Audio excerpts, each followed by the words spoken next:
Howdy folks, I'm Super, or Nova, and this is the first episode of Monthly APOD Exploration.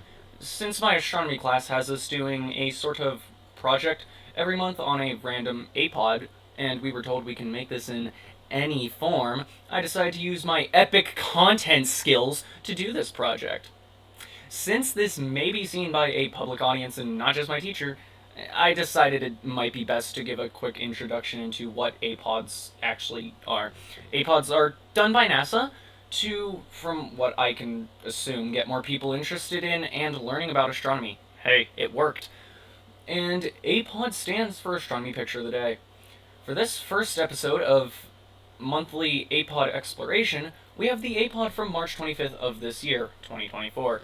This APOD is a sonification of the Jellyfish Nebula supernova remnant. That is a mouthful. The APOD itself will be linked down below in the description. Of course, I need to do that, and it's pretty important. So you guys can go listen to it yourself if you want, and maybe look a little bit more into it. Now, of course, if you are anything like me, you probably don't know what the heck you're doing. But also, you have no clue what a sonification is. A sonification is apparently a process that turns data into sound. The data that can be turned into sound, from what I've gathered, can be literally anything, such as pictures or even radiation. In fact, actually, one of the most famous examples of sonification is a Geiger counter. We all know that loud ticking it makes. Which, of course, Geiger counters sense radiation in the area, and the more radiation there is, the faster and louder it makes that said ticking sound. Which most of us have now associated those Geiger counter ticks with something bad. Of course, radiation. So, sonification can be a really good way to show data. Okay, so that's good and all, but some of you may be asking, what the heck is a supernova? And even more, what is the Jellyfish Nebula? Well, okay, so to start off, supernova is the death of a star, of which is at least 10 times more massive than our sun, which allows it to explode. Supernovae can leave behind a few different things when they do happen. Sometimes it just leaves behind a dense core and gas called nebula. Some supernovae result in stars turning into extremely dense stars known as neutron stars. And the largest of stars will become black holes upon going supernova. Yeah. The Jellyfish Nebula, as the name suggests, is the cause of the former. It is the remnant of a supernova that created a nebula. And this very, very large space jellyfish can be found in the night sky and around the constellation Gemini, which can be seen from the northern hemisphere. So if you live in the southern hemisphere, below the equator, good luck.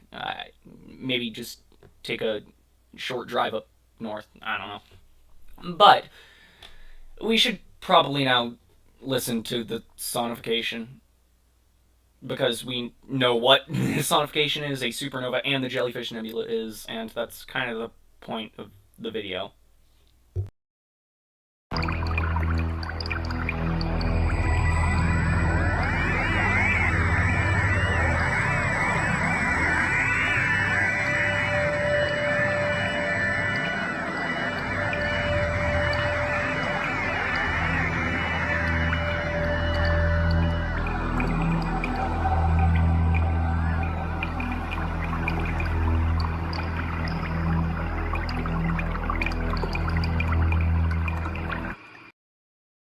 Okay, so this sound is really awesome. I loved listening to it when I heard it for the first time, and I still like listening to it.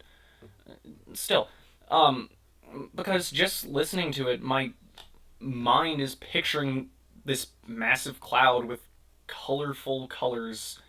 Colorful colors, yeah, that makes sense. Of purples, blues, greens, reds, oranges, etc., etc. And also, like, I can see all the stars behind and around the, giant cloud of space gas.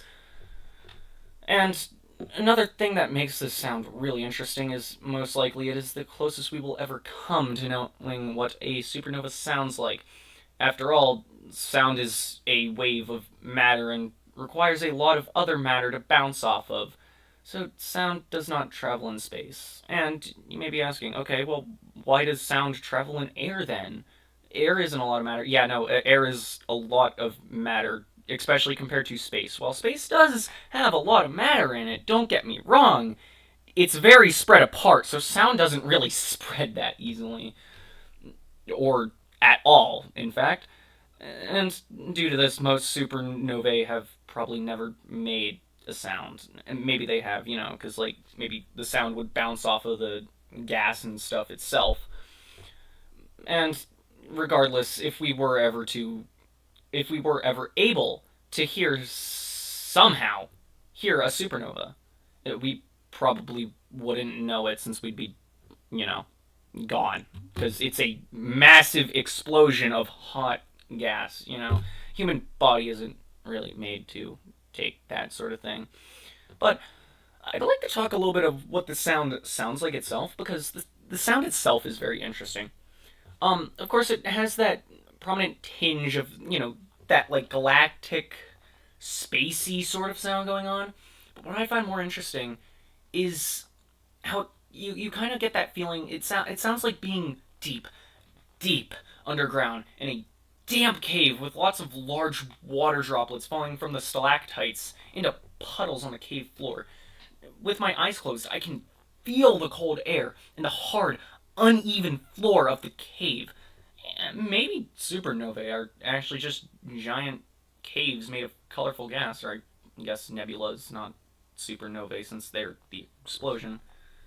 But regardless, probably not. That would be very silly, though. However, what is not silly is how cool this sonification of the Jellyfish Nebula is, and how interesting space can be. I hope you guys will be around next time for the next episode, because we will be talking about, probably something else in space that's going to be very interesting, of course. But I did hope you guys enjoyed watching, because I enjoyed researching this video. I will not enjoy editing it, that's for sure. And I do hope you guys will join me for next month's APOD. But for now, this is Supernova, signing off.